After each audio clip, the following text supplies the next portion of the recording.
Your number 5, Oz. My number 5 is a movie that I do not believe you have seen because it's only sort of vaguely been released, and that's Red Rocket.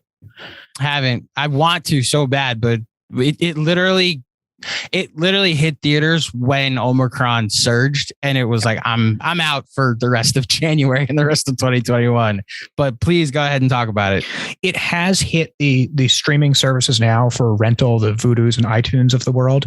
So this is the story of a porn star who moves back to his shithole Texas town for reasons that are made clear as the story goes on, who's just kind of a heel of a person, just a con man who's like a parasite who sucks the life out of all of the people around him. And this parasite is played by Simon Rex, who's probably best known for being an MTV VJ when I was a youngin'. And truly, it is astonishing to see that guy he's like in the Scary Movie franchise. I was going to say, which Scary Movie does he do the 8 Mile scene in? Is that Scary Movie 3?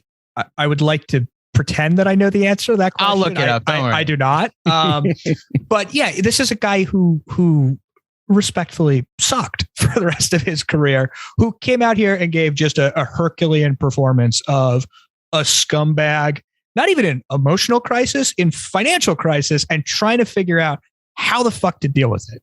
Now, this is a movie, and I know we're going to come back to Licorice Pizza, is another movie that has some controversial elements to it, in that a large percentage of it is him meeting a cute girl in town and attempting to sleep with her and recruit her to be a porn star. But that's fine, because movies are allowed to depict bad people without endorsing bad action just through the depiction. This is really one of the most interesting character studies of the year, a movie that is absolutely hilarious. It is so funny in the specific details of the way this guy lies. If you've ever known an actual grifter, if you've ever known an actual con man in your life, and I have, my dad, you see in this movie just a precision in the way this character operates that is so true and accurate to the way these real life parasites operate that it is fascinating. The director of this movie, who previously did Tangerine and the Florida Project, is also, he has this really specific eye for parts of society that are not necessarily focused upon in movies. So the folks who live in motels outside of Disneyland, or trans sex workers in Los Angeles, or in this case, sort of downtrodden poor folks in a rural Texas town. He's just very specific at bringing humanity and decency to the way that he depicts these sort of outsider characters. Nobody's a caricature. Nobody is like a get her done sort. These are all like textured 3D people, and it really works well. This movie kind of took me by surprise, and I've fallen deeply in love with it. I think it's utterly brilliant. It's 100% on my watch list and toward the top. There's 2 movies I didn't get to see yet that I'm like dying to see, Driving My Car being the other. And this, I'm excited to see what Simon Rex was able to do in this, the star of Scary Movie 3. I'll out myself. My biggest shame is The Souvenir Part 2 that I've not seen. Okay. Also, something I haven't listeners seen, are like, what the fuck? Yeah. Biggest shame. So it made like $35,000. So you just informed people that there's a movie called The Souvenir Part 2. I was like, wait, did I miss Part 1? Wait a minute. My number 5, hearing you talk about Shang-Chi lets me know that this movie is not on your list. And look, I have officially conceded. I am a shill for this studio. They have me in the palm of their hands. It's similar to how like I get it that Amazon is like corrupt and Bezos makes too much money, but all of the equipment in the room that I'm recording this from was ordered through Amazon. So like I concede, I am yours, Jeff Bezos. And Kevin Feige and the MCU, you have me forever because you give me these moments. And look, in Spider-Man No Way Home, the movie that is my number 5 for 2021, not only is it a reminder that there's nothing that compares to when a theater is like there to enjoy a movie. The theater experience is alive and well in 2021 for the correct movie, when everybody understands the assignment that they're there to watch the movie and not the phone that's in their pocket. This is the argument for greatness being measured in moments. And I do not have a moment in a theater. I'm saying the spoiler because I'm going to count on the fact that this $2 billion movie was seen by anybody listening. When Toby and when Andrew pop on screen, I don't have a moment like that compares in 2021. Not even like, I'm not just talking about in a movie, like moments of elation. I watched the Knicks make the playoffs last year, something I didn't know if I'd ever see again. And that doesn't compare to seeing Andrew Garfield jump through a portal and take his mask off to reveal that he's Andrew Garfield. And holy shit, there's 2 Spider-Man. Oh my God, there's a 3rd Spider-Man in the world. And they're all on screen together. I am very worried when I watch this at home without the crowd if this movie will hold up.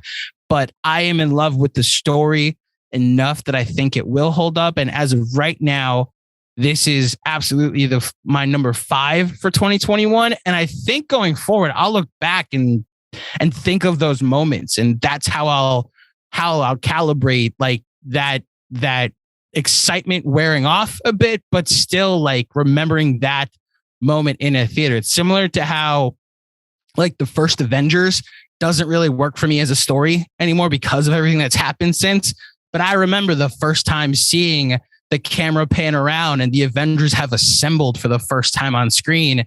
That moment is just like unparalleled. And now we've gotten many of that in the MCU. And look, I give up. I was ready to be, I was like wondering when we were doing the Sam Raimi pod for the first Spider-Man, like, yeah, Sam Raimi's doing the new Doctor Strange. Like, what's this going to be?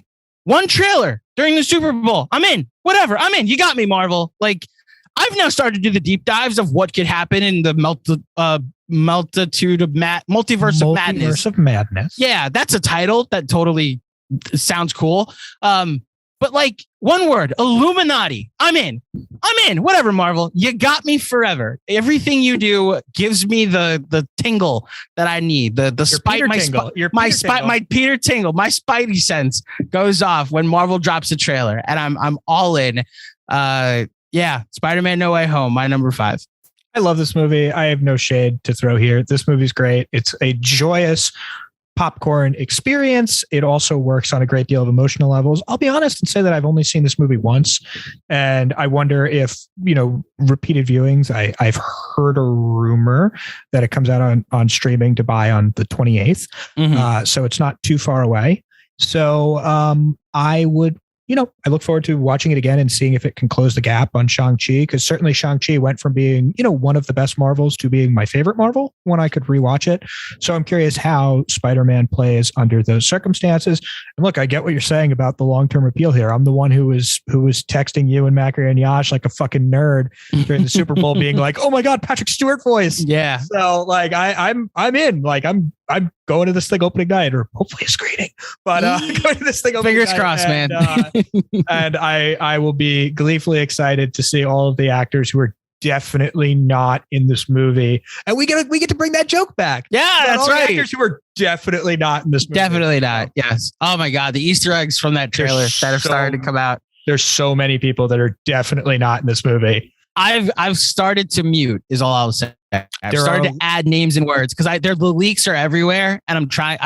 That's the other part about Spider-Man. Some of them are fake. Some of them are fake, but fair. And like, Tom Cruise is fake, but a lot of them are real. But like seeing what people see in the poster, that there may be a character that they now have the rights to that is on the poster for Doctor Strange. I don't see what they see. Everyone should go watch What If you look at the poster. Right. Okay. The poster. So there's 2. We've noticed one of the characters is what I'll say.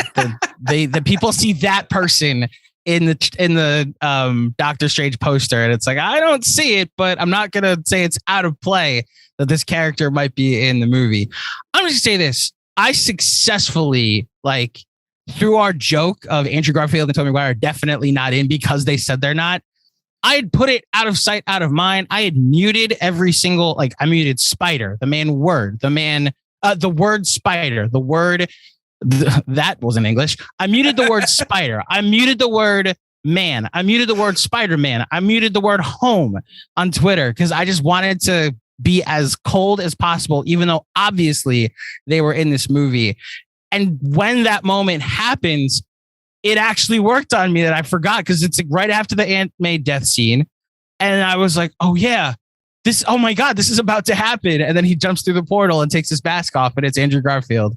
I highly recommend this for the next Doctor Strange 2. I'm not saying that whole last title. Doctor Strange 2, to mute as many words as you think could be possible for the next Doctor Strange movie. Okay, your number 4, Oz.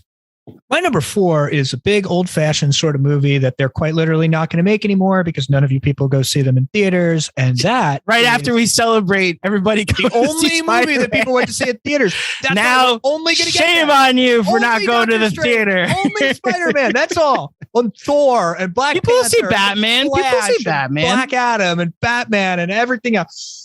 My number 4 is The Last Duel, which is Ridley Scott at his sword and sandal best. It is the story of, God, I hate how there's no other way to present it, but to say this, it is the story of a rape as depicted from 3 different perspectives: the victim, the perpetrator, and the husband of the victim.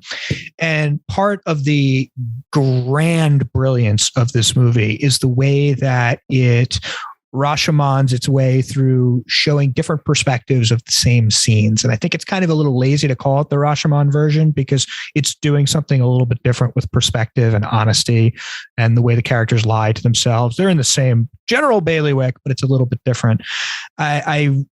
I love this movie so much. It is on HBO Max now. You should go watch it. It is Matt Damon, Adam Driver, Jodie Comer giving perhaps the finest female performance of the year as the victim, and in a glorious supporting performance, one Ben Affleck, who plays a feudal lord and drunken sex addict. It is just an amazing feat of comedy, this performance.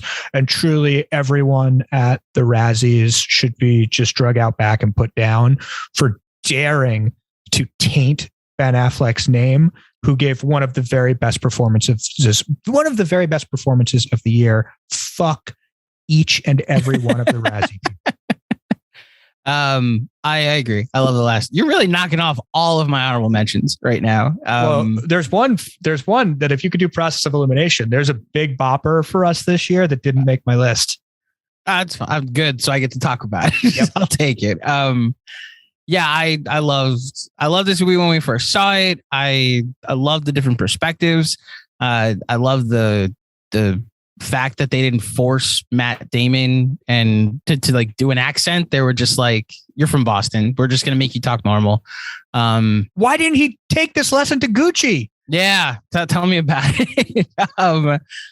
Yeah, I love the ending is also very effective because I had no idea how the ending was gonna go, and that is the actual last duel. I had no idea who was gonna win the last duel. I could have seen it go either way, and it's really effective. It's so exciting. The final battle is so visceral and so exciting. It's incredible. Yeah. Jodie Comer, too, as you mentioned when we talked about Free Guy, is it's a real shame she was overlooked by the Academy. Because this will pop up when we eventually talk about best performances of the year. Absolutely for me. Also, one last thing. When you watch this movie, and I beg you to watch this movie, please turn off your fucking cell phones, millennials, so that you pick up on the textured details of what's different from each of the stories. That's not just part of the fun, though I think it is actually fun to kind of play spot the difference.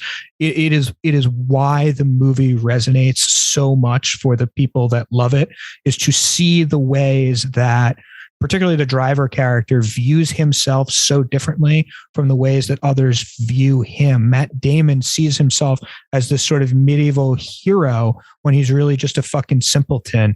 Driver sees himself as this sort of like Lancelot-esque sexual playboy when he's really just like a rapey frat guy. It's really, it's so smart the way these performers go about each of these different versions of the roles. It's really, really good stuff.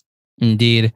My number 4, I have no idea if it's a movie or not, but I know it's brilliant. And I know that it's a special that's on Netflix, but I believe enough of it is dramatized that I can count it as a movie. Whether Bo Burnham's Inside is an actual narrative based film or not, I don't think matters as far as my list is concerned. This was my number 1 for a long time, and then some other things popped up. This special on Netflix, if you haven't seen it, is Bo Burnham, the young white comedian that points out his whiteness in a lot of his performances. And that's the thing. He's not just a stand-up that tells jokes and stands on stage with a microphone. He incorporates music and kind of like a significantly better version of Lonely Island, and where the songs are playful and parodied. And he has a lot of commentary in his music as well. I'm explaining this for anybody that doesn't know who Bo Burnham is, which probably isn't very many of you. His special on Netflix that he released early in 2021, it takes place in one room outside of his house. And for me, this is my pandemic movie, because it like the encapsulation of like my own mental health and anxiety during the pandemic, which like props to Bo that he never actually says the word COVID or pandemic throughout the movie. He just never leaves this room, and you see like his hair grow to a certain length and his beard grow to a certain length. And you see somebody's, psyche slowly deteriorate as the year goes on, and you're just stuck inside and not knowing, in his case, when he's going to be able to go out, because he's not leaving until the special's finished. And for us, like, it's more of an anxiety of like, when are we going to be on the other side of this? When is this all going to be over? And this was just like an insight into the creative process as well, and the courage it takes to trust other people with, like, I'm putting this out to an audience that is just going to pick it apart, and I'm spending countless hours putting it together. And this is the seriousness of it. It's also hilarious across the board. The Jeffrey Bezos song, the Welcome to the Internet song that has moments, that is how the world works with the puppet is pretty great. I've so like white woman's Instagram, which is awesome. It's the soundtrack above Encanto, above another soundtrack we're going to mention later on in the show. It's a soundtrack I've listened to the most from 2021. Bo Burnham's Inside. Again, I have no idea if we actually frame it as a movie. It wasn't nominated for anything. It might more be eligible for the Emmys.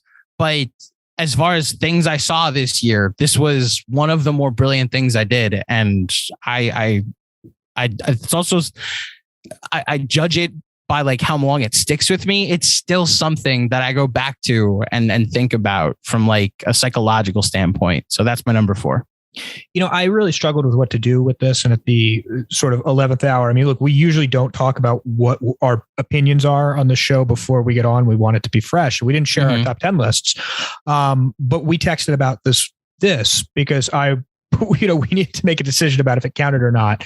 And Andrew came down on the yes, I came down on the no side. And I don't have any real particularly strong reason for that. It's perhaps part because it's on one level a stand-up special, but there's also a lot of it that is well and truly fake. I mean, this is an acting performance by Bo Burnham.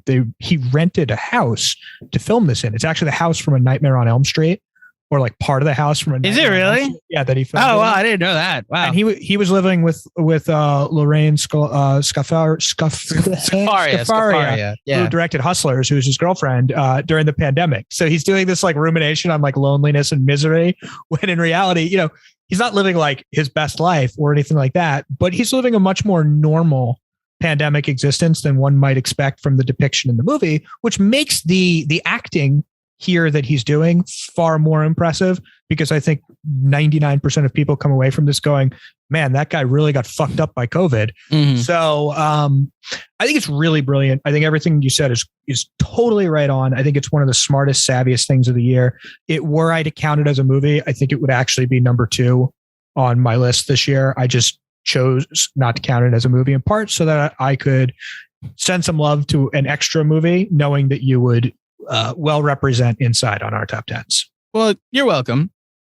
I'm just going to add one more thing about Lorraine Scafaria. Not only did she direct Hustlers, the J-Lo, it's very minimal to say, like, it's just the J-Lo stripper movie. That movie has a lot of layers and tells like a pretty dark story about people trying to make money in a world where sometimes it can be difficult to do that. She's also the director of, in my opinion, one of the top 3 episodes of Succession ever. Too Much Birthday from the most recent season. So shout out to her for that as well. Your number 3, Oz. My number 3 is the movie that made me cry the most this year. I'm not embarrassed to admit that the movie CODA, which I saw for the first time at Sundance all the way at the beginning of 2021. So this thing has run the gauntlet this year. One of the first movies I saw this year is also one of the movies that I love the most. It is about a CODA, or a child of deaf adults, who longs to be a musician. And it's kind of in some ways a simple coming of age story of this girl who wants to learn how to sing, has to juggle her after school job, meets a boy, flirts with the boy, who is wonderful and actually from Sing Street, another quite good musical tinged film. But the brilliance of this works in a couple of ways. I don't think movies should necessarily be rewarded because they're showing something that's never been shown before, because they're progressive in that way. It's doing it right. And here, the family, the deaf family, all played by deaf actors. I'm going to highlight one of them in a moment, but it's so alive. It's so real. It's so natural to watch these people talk with one another, joke with one another, laugh with one another, and the way that they sign. And it's actually, I hope this wins best screenplay at the Oscars. And I think it might, because the screenplay was written not just to accommodate, what words would be said, but also so that the proper signs would mesh with the tone of scenes. Because if you have a very violent hand motion, it has a different effect on what's going on than a subtler one. And all of that was really thoroughly thought through by Sean Hayter, the writer and director, who worked extensively with Marlee Matlin, who plays the mother in the film. It's just, I get a little, at a loss for words when I talk about it. Daniel Durant plays the brother, and he's amazing. But the real standout for me is an actor named Troy Kotzer, who prior to this is probably best known as playing one of the Tusken Raiders on Mando and writing the Tusken Raiders sign language that Mando uses to sign with them in the first Timothy Olyphant episode. But this is a guy, I guess he's largely a deaf stage actor who plays the father of this girl. She it's a difficult relationship because she has just such a different experience of the world and ambitions for her life that the family can't understand. He's a fisher. He's a fisherman. He has a boat in Gloucester, and his ambition is to run the family business fishing with his kids. And there's a tension here, but it's never played in the cliche way that these sort of coming of age stories do. It's not an angry tension. It's decent people trying to work out a difficult situation together. Having a girl who can hear run the business for the fishing ship makes it easier for them to run this business. There's real human stakes all around. And I just, there's a scene at the end of the movie where Kotzer sits with his daughter and asks her to sing. And he rests his hand on her throat so that he can feel the vibrations of her voice. And I just can't think of a scene where an actor has, at least for me, it conveyed what it's like to love your child in the way that he conveys it in that scene. I desperately hope that Troy Kotsur wins the Oscar for this. The fact that this guy that nobody has ever heard of before is nominated for an Oscar speaks to how fucking good this performance is. I love this movie. I love that performance. All of them are great, but particularly Kotsur. If you have not seen this movie, please, you will love it. There's nobody. If you don't like this movie, you don't have a soul. It's just that simple. You have to go get a free trial of Apple. They're all over the place. Go get your 2 weeks of Apple TV Plus, and please watch this masterful movie. I have nothing more to add. This is my number 11, and I purposely put it at 11 because I knew it was coming up high for you, and I wanted to give you the opportunity to go off for a little bit. This is an outstanding movie. My favorite movie last year is like a weird parent or sibling to it with Sound of Metal. And this has significantly more heart to its story, which is pretty great. Now, my number 3, we can talk about Licorice Pizza. The fact that this movie started off as like something I was offended by, and then Oz like pushed back and was like, what's wrong with you? There's brilliance here. And I was like, it's all right. That I actually went back to a theater and zoned in and was like, all right, I need to see what everybody who I trust sees. And then I got it. We scrapped an entire episode. Yes, we recorded a bonus episode. And I was like, there's something I'm missing. There's just clearly something I'm missing. I want to give another try to. I'm going to go try again. And I might have just been, I juggle a lot of projects in my regular life, as well as like trying to have a life altogether. And so I think actually taking the time to focus on this and not having other things going on in my brain at the time really helped. So one thing we mentioned on both the scrapped episode and the new one that you actually heard is that this is an interesting combo, a double feature with Quentin Tarantino's Once Upon a Time in Hollywood, in that it's a hangout movie around the same point in American California, Los Angeles history. It has a similar look in its colors and whatnot, and paints kind of a magical story and time of an era in LA that existed. And like Tarantino did that with Leonardo DiCaprio, Brad Pitt, Margot Robbie, and like the history of cinema involved. And like, that's how he was able to portray the magic of like that portion of time in Los Angeles and California in that era of history. What PTA accomplishes here, he does it with like Silicon Valley, a waterbed, Philip Seymour Hoffman's kid, and the lead singer of what's Alana Haim's band? Haim. Yeah. So like the Haim sisters. And it's arguably more effective because of the simplicity in its story. Look, it's going to get called a coming of age tale. I'd actually argue it's more of like the Stay Young Forever tale, because everything through the perspective of Cooper Hoffman is through the eyes of like a teenager, of like the car's out of control that we're not supposed to be driving. When you finally get to put it in park or finally get to slam on the brakes because you're no longer in danger, his perspective is, oh my God, that was awesome. It's great. And Alana Haim is like, we almost died. This is how I'm supposed to feel. And as much as she wants to be a grown-up and has this idea of what a grown-up looks like, every single grown-up that she comes in contact with is fucking miserable. And that's why she keeps gravitating toward back to Cooper Hoffman and to that entire story arc and all of his friends, because she gets it that, or at least in her perspective, she would rather be as young for as long as possible. And damn it, if we don't all feel that, in how like my last 2 weeks have been trying to figure out business taxes, which is like the most frustrating 2 weeks of my entire life. And it's like, damn, if I wish I couldn't just like go play video games right now and not have to worry about this. But like, this is the responsibility that comes with an adult. And that back and forth of trying to stay young as long as possible is just, it's so great. It has a tremendous soundtrack. Every single side character, barring one, works so well in this movie. And it's one I'm I'm very glad I gave a second shot to, because I think my Letterboxd review is that this is PTA's 81 point game. Shout out Kobe Bryant.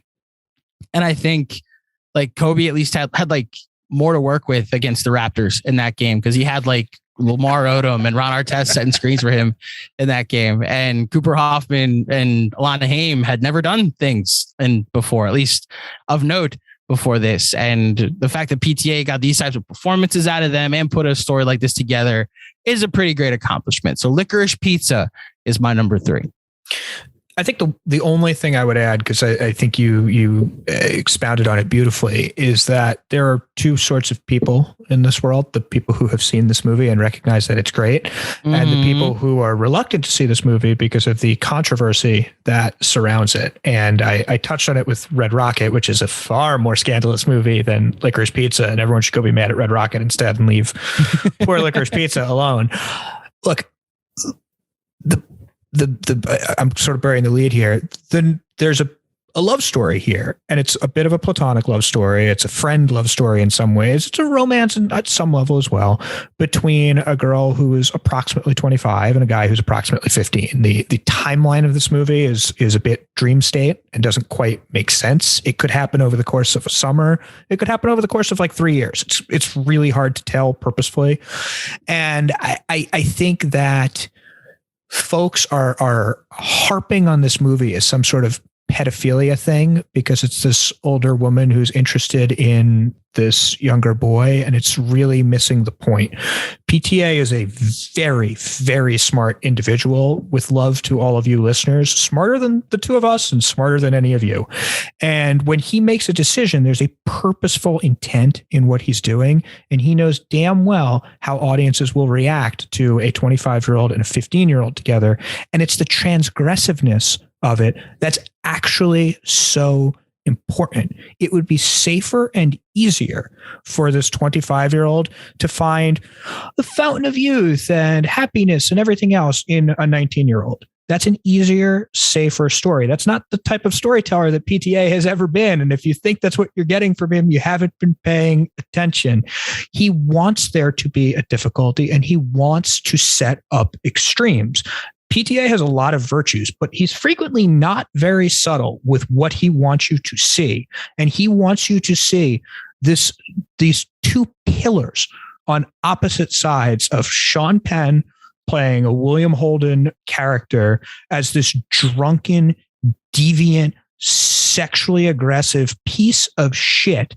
And on the other side, this 15-year-old Cooper Hoffman, who is just like a bastion of life and optimism and hope and endless dreams. And every scheme he's going to have is going to be a thing where he gets rich forever. He's going to open the world's greatest arcade or sell the most fucking waterbeds. The point is that she is torn between the adult world and the youth world, and it needs to be shown through extreme examples. It's the angel on the shoulder and devil on the shoulder. It needs to be extreme to show just how polarizing those two poles can be for someone who is struggling in the midst of trying to come of age properly. This movie is brilliant. It is thematically brilliant. It is thematically rich. And to see it disregarded by people because they're incapable of in any way opening themselves up to a dialogue with art that somehow challenges their preconceived notions of the world has been one of the most like brain-breakingly frustrating things to watch the film Twitter dialogue on this. Open up your minds, embrace the fact that depiction does not equal endorsement, and please go see this movie because it is a transformative experience. I co-sign as somebody who was transformed by the experience. Yes, my original frustration at the beginning was like, he's 15. And then you like, look, Oz just hit it. It's more of a metaphor, the actual romance of it. She's not chasing after the 15-year-old boy, which I don't think is 15 at the end of the movie. She's chasing after adolescence. She does not want to grow up. She is a Toys R Us kid. She would rather, because every single time she thinks like, oh, I'm finally an adult. I finally belong. She's disappointed. And like, oh, every adult is miserable. I'm going to go run through the streets with, youth rather than, where the adult world is leading. I agree with you 100%. This works significantly more as like a metaphor than it does as like the literal age gap that is presented at the beginning of the movie. Oz, you're number 2. My number 2 is a movie called Come On, Come On, which is Mike Mills writes and directs a story about a man played by Joaquin Phoenix, who is forced to take in his nephew, played by a brilliant child actor named Woody Norman. I just a quick tangent here.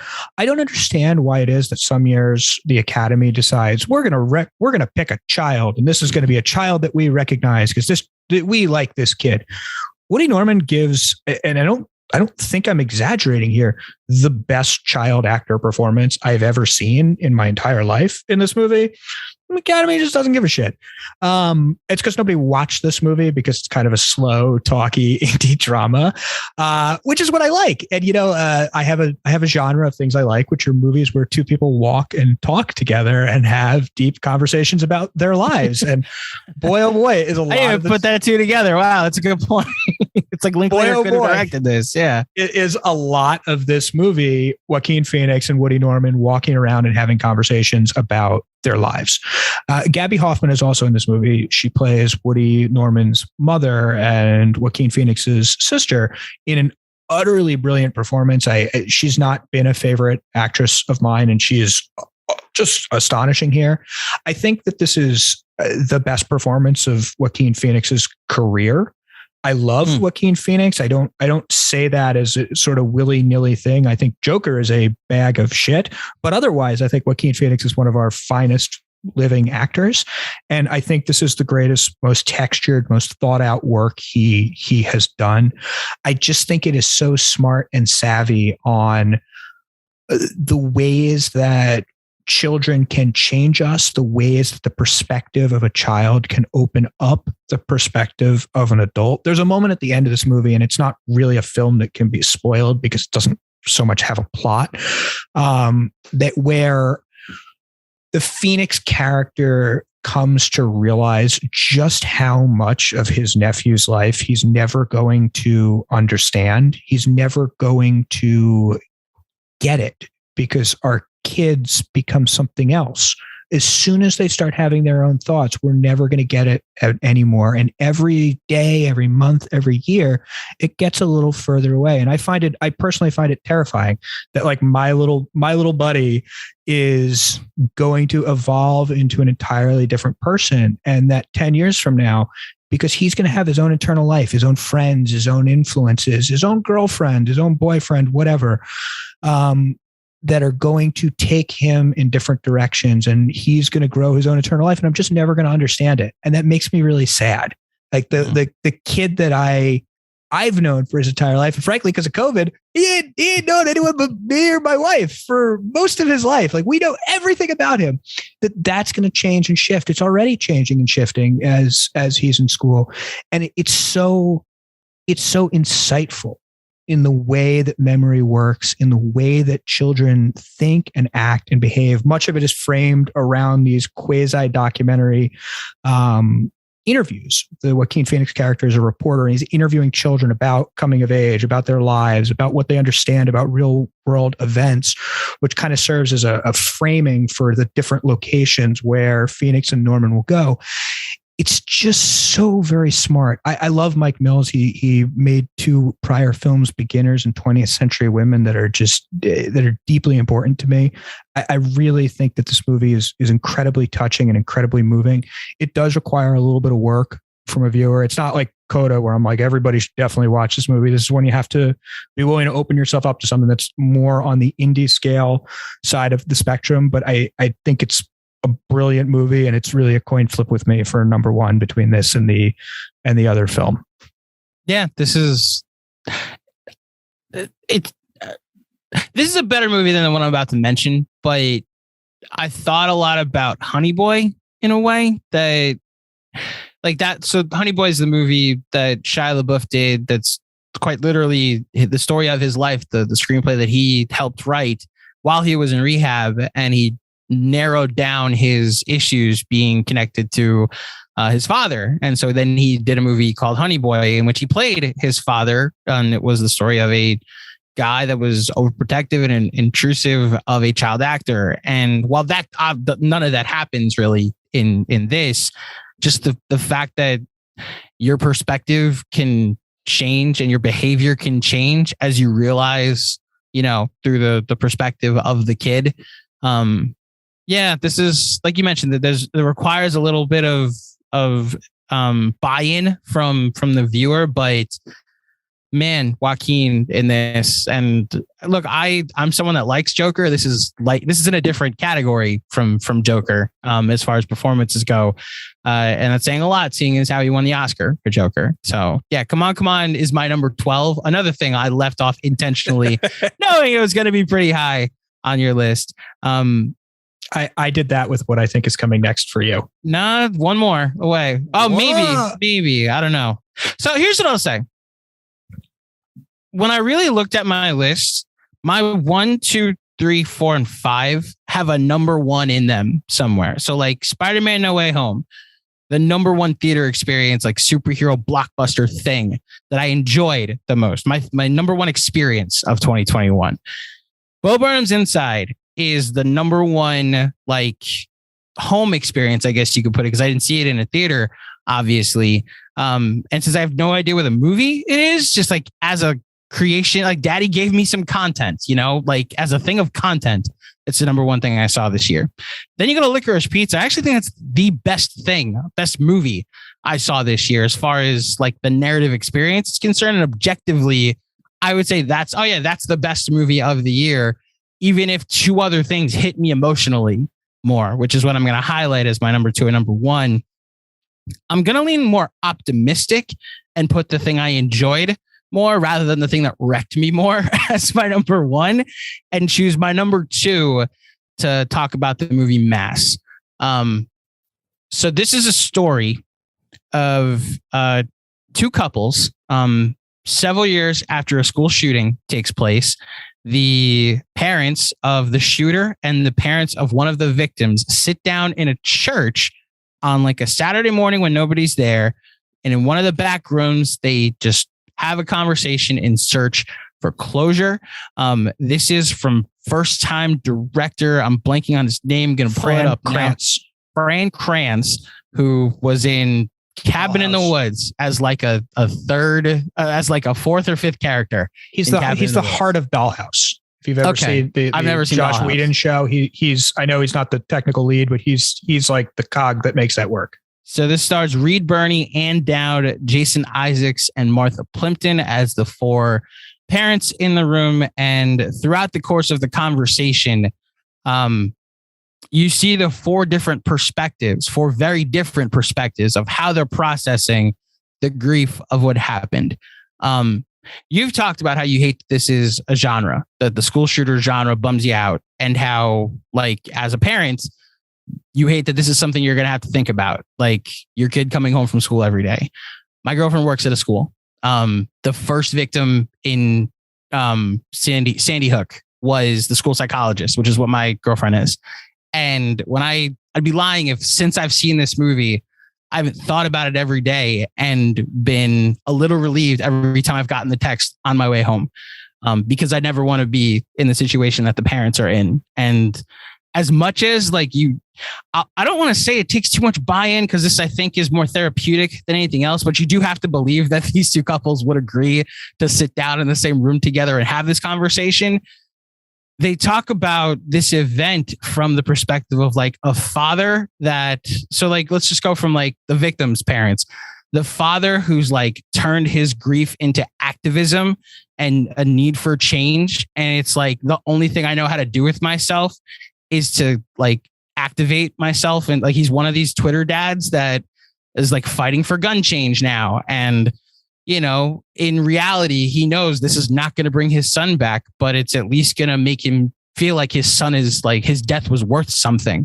Then his wife, Martha Plimpton, the dad is Jason Isaacs, by the way. Martha Plimpton is just so wrecked by all of this, that so much is still so unsaid, that it's like, regardless of any positive step forward that could be perceived as a step forward, my son is still gone. Like, so any type of thing, any type of event I experience that could be looked at as a positive, it's done without my son. And then there's the other perspective. And like, I feel for any parent that like worries about their kids and their mental health.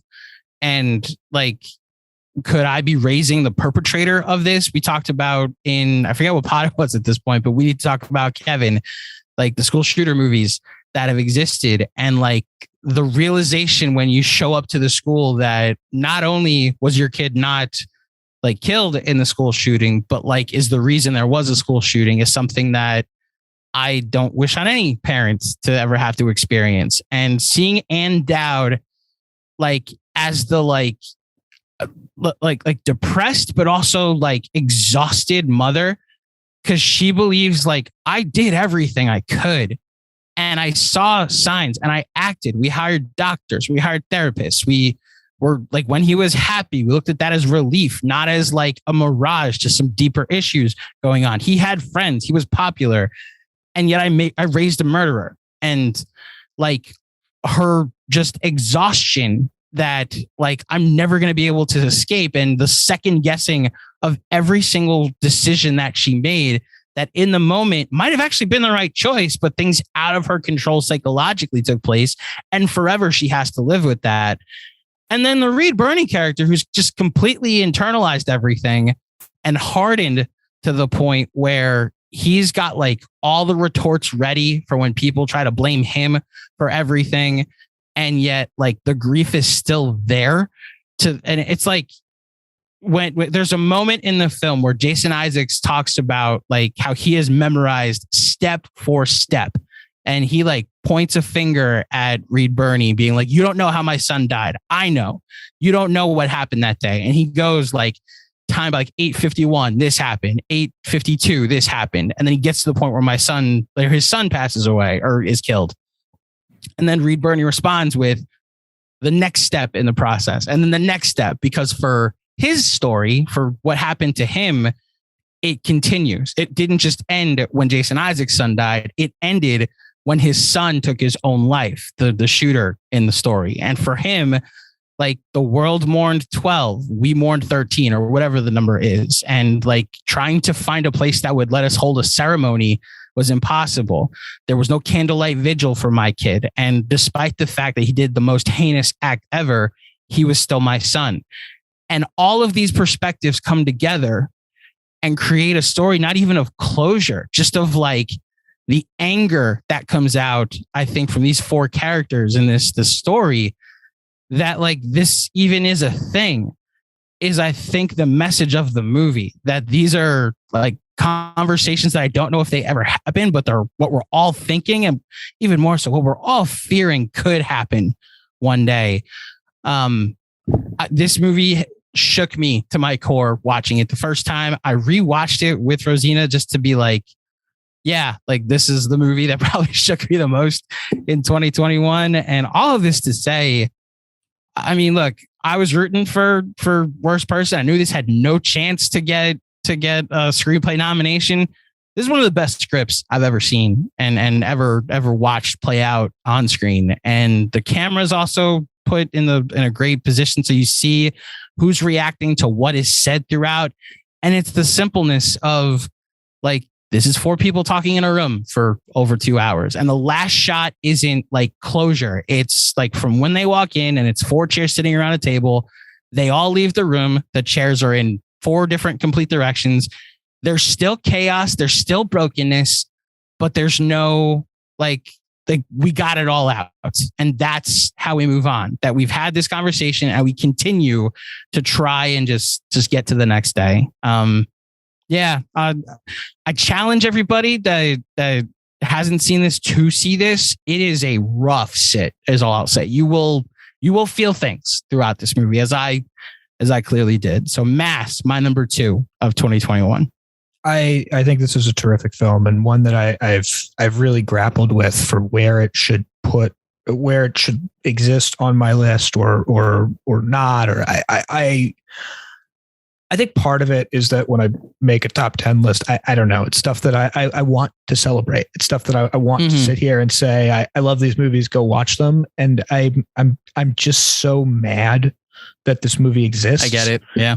That it colors my ability to celebrate it in this way. I can comfortably sit here and say that Mass is a 10 out of 10 for me. It is a masterpiece. It is for absolutely titanic performances. I think Dowd and Isaacs are maybe a hair better, but they're for amazing performances. I think Krantz does something so smart in it with the way he utilizes anger.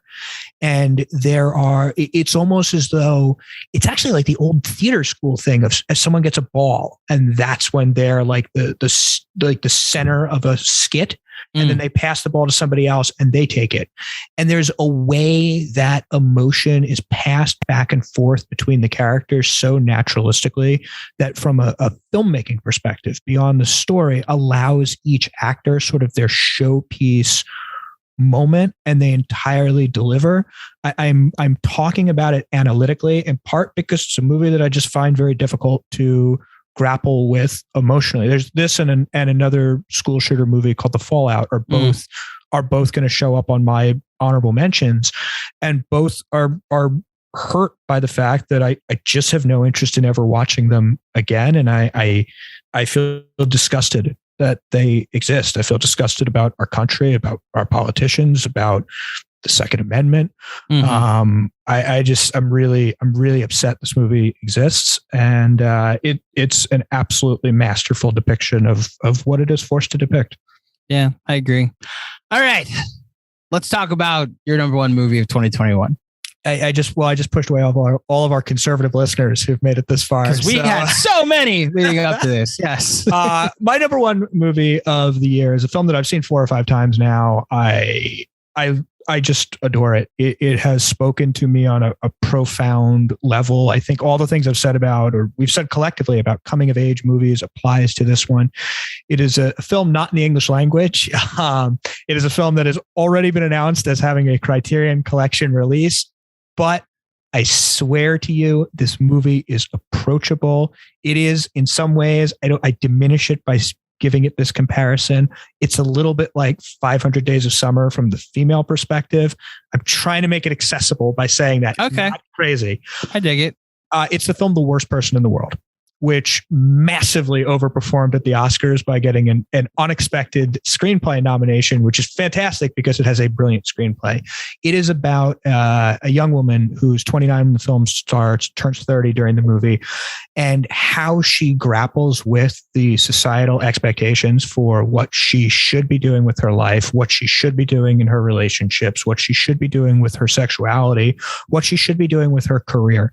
It is so funny and witty. It has this stylistic flourish to it where a narrator will opine things that are happening in this girl's life. Now, the girl is played by an actress, Renata Rensve, who gives what I think is the finest performance of 2021. And I with respect to Jodie Comer and a few others, I don't think it's close, male or female. I think this is the performance of the year. Her and Kotzer are my real top dogs. It is so intelligent. This character is so real and true. She's kind of a pain in the ass in the best way. There's a scene in this movie, and a lot of it's set up so that there's a sort of a prologue and then 12 chapters that break down the story. And she meets a guy in one of the early chapters, likes him. I, in fact, interviewed him over at the Invention.com Anders Danielson Lee. But they have a great relationship, but it doesn't quite work because he's older than she is. He's in his 40s. He's established in life in a way that she's not. And she has something of the wanderlust left. And there's a scene, I actually think it's chapter 2 of the movie, so I'm not really spoiling anything here, called Cheating, where she meets a guy at a party and spends the night talking with him. And both of them have significant others, and they lay out these sort of parameters for one another of what will constitute cheating or not. And they push up against the boundaries as much as possible for a night spent in little more than conversation. It is like breathtakingly erotic filmmaking to watch these two people chat in the coat bedroom at a house party. It's astonishing. And it works because the writing is brilliant, and it works because the three lead performers, the Renato Rensve character, the Anders Danielson Lee character, and the actor who plays the sort of second male interest, Ivan. Yeah. Are all so fantastically attuned to one another. I learned from this interview that they spent a lot of time rehearsing, like a stunning amount of time rehearsing their scenes, that when they were in the moment, everything was second nature, such that they could focus on finding little extra details that were happening in the scenes. And it really, this movie moved me profoundly. There's a lot of twists to it, and not in like a, yes, Andrew Garfield is in the movie sort of way, but just in a human way. It's tracking a couple of years in this girl's life, and things change, people change, relationships change and evolve. And I think about it on basically a daily basis. I think it is as smart a movie as has ever been made about, turning 30 and what that means and what that feels like. I think, despite the fact that it is an art film and it's like 2.5 hours long and it's in a foreign language, I actually think it's incredibly accessible. I think as long as you can get over the little 2-inch barrier at the bottom of the screen, the subtitles, I think it is a movie that everybody should see. I will also say that your guy, Paul Thomas Anderson, I know he's not my guy too, has said that this is the best movie of the year. His exact pull quote is that it's the best movie in the world, is the worst person in the world. But I love this movie with my whole heart, my whole soul, and I think that everybody should go see it. I have very little to add, except that it's my number 6. The indecision that Julie has, the Renata Rensfree's character has, I think every single person in their 20s or even in their early 30s has experienced. And look, there's like, first of all, like you said, the cheating but not cheating entire scene, entire chapter is hot as hell. Even if I don't see what she sees in Ivan, but like beauty's in the eye of the beholder. And then the dream sequence of her like pausing life to then go run to him, and then leading to then a decision that she makes. And then where you see the movie go, where she clearly feels remorse for some of the decisions that she made. But in the moment, it's like glorified. Like, I'm finally making a selfless decision. I'm running through the streets. And it's like the end of a rom-com when you're finally running to the one that you should have been with all along in your mind.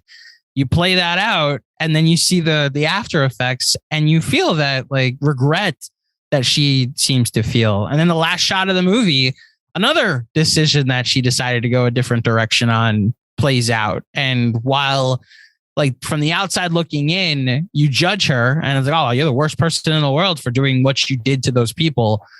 No, this is just like the consequences of some decisions that you made, and you live with them. And this is showing somebody living with the decisions that she felt were best for her. That's why I said this is similar to how I feel about The Lost Daughter, in how like we can judge these people from afar and from the outside, but in the end, like, they're human, and humans make decisions, and we're all trying to make the best one for us in the moment that we can.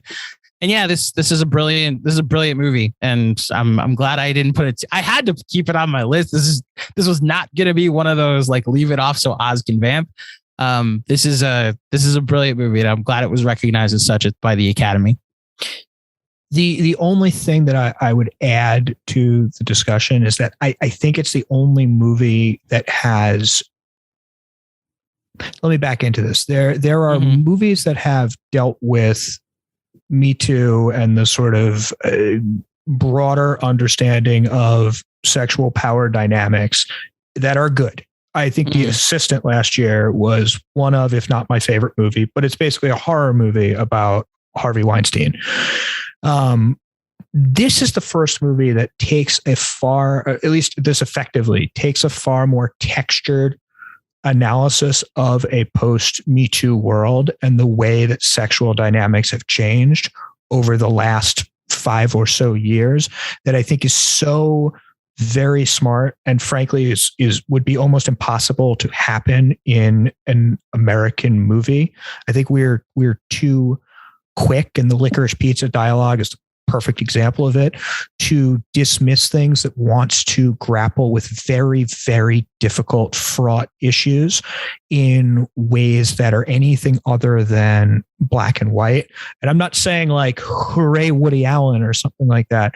I'm saying that there are nuances to how art should be treated. I'm saying there are nuances to how the creators of problematic art should be treated that are worthy topics of discussion. I mean, this is a movie. It is technically the third film in what Joachim Trier, the writer and director, calls the Oslo trilogy.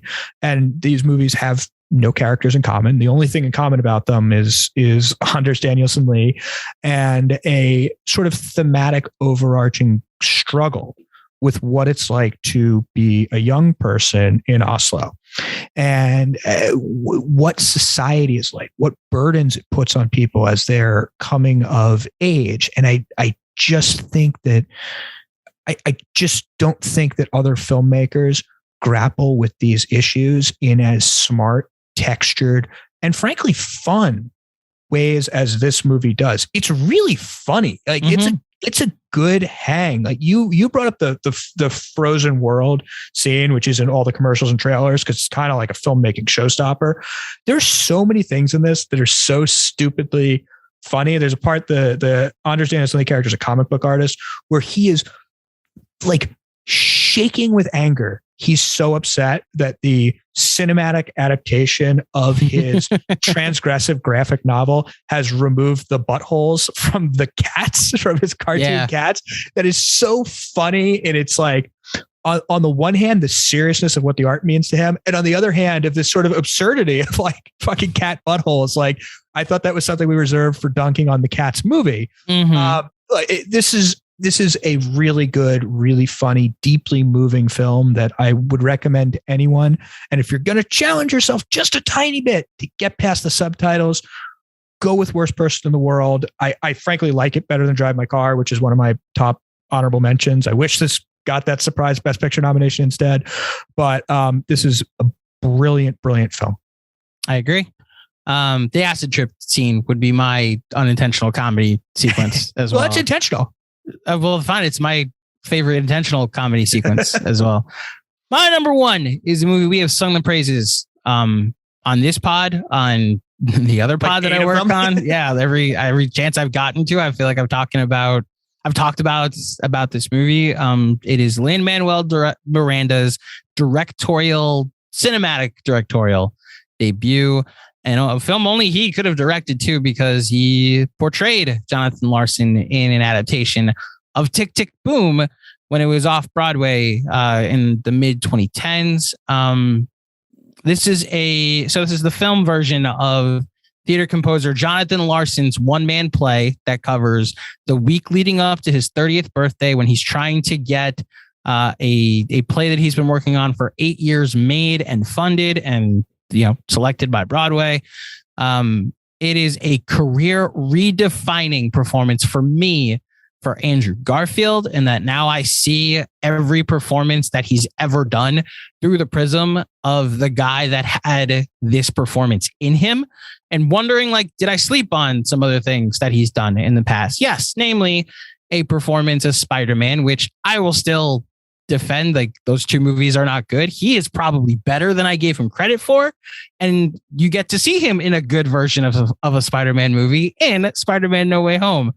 But the power and the energy that he brings to Jonathan Larson's character makes you understand why Jonathan Larson's real life persona is held in such high regard in that community.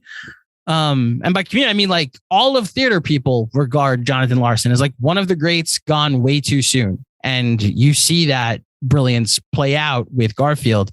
This is a relatable story about failure and like the emotional roller coaster on the journey that what success can look like, where like he sees his friend and what he considers selling out could also just mean like, I don't want to like have my lights turned off like on a every other week basis. I'd like to make money and eat food when I'm hungry, and Larson is starting to have second thoughts about whether like this could be my life or not. This is the second most listened to soundtrack for me in 2021 behind Bo Burnham's Inside. And look, unintentionally, this started as a tribute to Jonathan Larson, and it ends up being a similarly beautiful tribute to Stephen Sondheim. And what this movie did for me in getting to know like this portion of theater and the legacy of some of these, the people that show up to this, and the love letter to musical theater, an industry that like was rocked by COVID because nobody could go watch these people perform for a large portion of the last 2 years. And this is really great. It's the movie I'm going to remember. It's the movie I enjoyed the most in 2021. And it's the movie I'm probably going to remember the most from 2021, that for a good reason, at least. So Tick, Tick, Boom, my number one of 2021. I love this movie. Frankly, up until right before we started recording, it was the number 6 movie on my list. And I for the same reason. So, hold on. So your number 6 would have been my number one. The same way my number 6 was your number one. Gotcha. Yeah, I think so. And look, these lists don't matter. It's a way to celebrate things we love. That like the difference between my number 1 and my number 8 is like not a thing of any sort of concrete substance. He says 2 hours into the podcast. It's only an hour and a half. We've been good. Oh, that's true. That's true. Look, it's really hard to do this. It's really hard to rank these things for me because I used to think a lot more in terms of like, this movie is like a 97.8 and this movie is like a 96.2. And I've realized that that's fucking dumb because everybody brings to a movie their personal experience. It's inevitable and invariable. I could not process CODA or Come On or Belfast from the perspective of someone who isn't a father and doesn't have a young son and a young daughter. I just can't do it. Like my brain cannot turn off that I have that lived in experience now. It's the same way with all of these movies and with all cinema in general. We bring to the table what we've experienced in our lives. So all of these rankings are deeply, deeply personal. It's a difficult process to come up with these things. I do want to throw out some honorable mentions before we call it. But Tick, Tick, Boom is incredible. It is incredibly well acted by Andrew Garfield, who can also really fucking sing. Everybody in this movie is really good. Robin DeJesus is kind of the standout for me, who plays his best friend in the film, who is an incredible performer. It's everything about this works. It is for a very tragic story. It is an incredibly warm film, an incredibly open-hearted film. It's also kind of the musical theater version of what No Way Home does.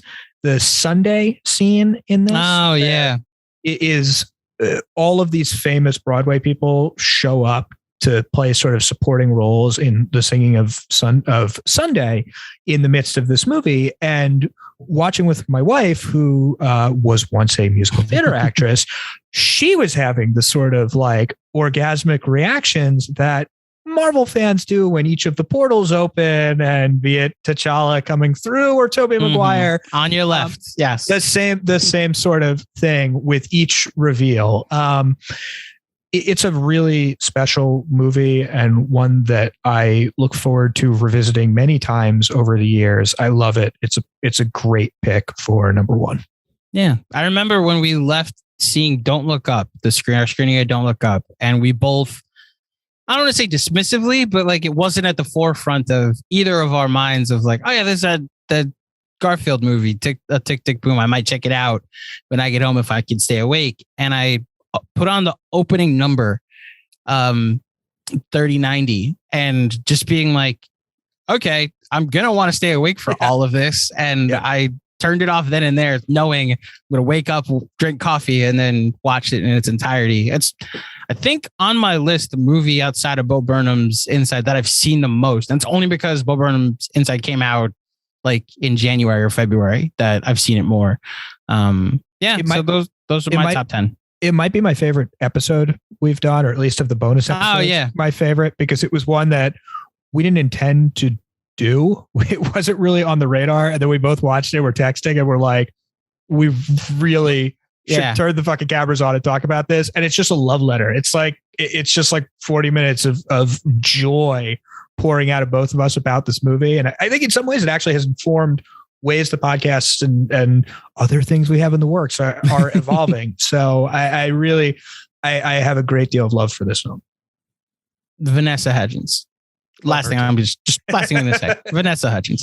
Honorable mentions on us. Now, here's what I'll do. Let me say, I have 3 that I just want to say. Oh, you make your quick. 3 and then I'm going to drop list as many as you want on you. That's fine.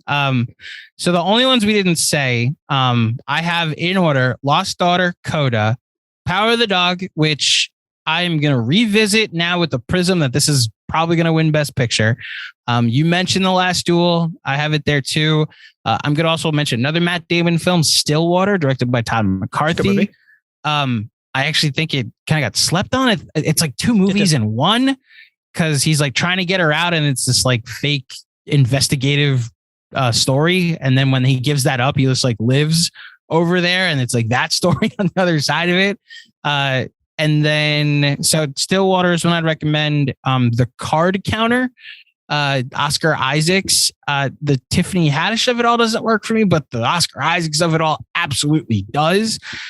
And then it would not be a best of 21 pod for me without mentioning Venom, Let There Be Carnage. One of the more ridiculously fun, bad movie experiences that I had in 2021. 86 minutes, by the way. More superhero movies need to be 86 minutes. More of all movies need to be 86 minutes. Yes, fine. All movies. I'm down. This is such a fun, like, in and out extended episode of movies, of superhero movies. Okay. However high you want to go, up until 10 or up until 11, go ahead, Oz. All right, so I'm going to do these in kind of buckets and just say that the sort of next 10, and these don't matter. Like number 31 could be the same as like number 14 here. Mm-hmm. The rankings don't matter, but just throwing them out in some order so there's some semblance. Here's the next 10. Drive My Car, Cyrano, the incredibly good musical with Peter Dinklage, where he's just astonishingly good. This is a movie that I think is finally coming out in theaters on the 25th, which is definitely worth seeing. Tick, Tick, Boom. In the Heights, another Lin-Manuel Miranda joint, which has, though he didn't direct it, it comes from his musical, which has been entirely slept on this year. Parallel Mothers, for which Penelope Cruz received a shocking and well-deserved Oscar nomination, is a great movie. Encanto, West Side Story is great. Power of the Dog, a movie that I think I need to revisit because I feel more like respectful reverence for it and passionate love. And I think it's probably because I saw it in a festival context and it was like the 14th movie I'd seen in 3 days or something. The Card Counter is wonderful. The Fallout and Mass, they kind of go together. We mentioned before as these school shooting misery movies. Last Night in Soho is a movie that I have some quibbles with, but boy, is there some crackerjack filmmaking. Spider-Man can be on the list there. A movie called The Novice, which is about a girl who wants to be a crew team rower in college. It's a good sports movie and a much better movie about an obsessive personality. Isabel Fuhrman, who's probably best known for playing the child who's actually an old person and orphan, is the lead in it. It's really good. Strangely, Zack Snyder produced it. So I'm saying a nice thing about a Zack Snyder involved. So you got another Zack Snyder movie on your list, right? Yes. Yeah. Much longer one. Yeah. The list of things that should rot in hell next to Red Notice. The Mitchells versus the Machines, a wonderful, touching, very dad-tinged Netflix animated movie from the team who made not Across the Spider-Verse, Into the Spider-Verse. No Time to Die, Bond is good. I love Bond. The Suicide Squad, which is great, and Peacemaker is really good too. Undine, which is a German movie about a mermaid definitely something that nobody who's listening will check out. No Sudden Move, which is the Soderbergh crime movie for which Don Cheadle should, in a more just world, have been considered for an Oscar. Reminiscence, I'm the only person on earth that likes this. It's the Hugh Jackman, Rebecca Ferguson sci-fi romance. 10 years from now, everyone's going to admit that I was right. Zola, the stripper crime movie, which has the perhaps greatest musical montage of penises in the history of cinema in the midst of it. The Asghar Farhadi's film, the Iranian film A Hero. Pig, the Nicolas Cage. They marketed it as kind of John Wick, but it's much more of like a movie about loneliness of the culinary industry. But it's quite good. I like Don't Look Up. Sorry, that's here. A Quiet Place Part 2, I think, is quite exhilarating filmmaking. Language Lessons is the only one of these COVID filmed Zoom movies that shouldn't be burned in a fire. It's quite touching. Natalie Morales directs and stars in it. Am I missing one that shouldn't be the horror movie from last year, Host, I quite dug.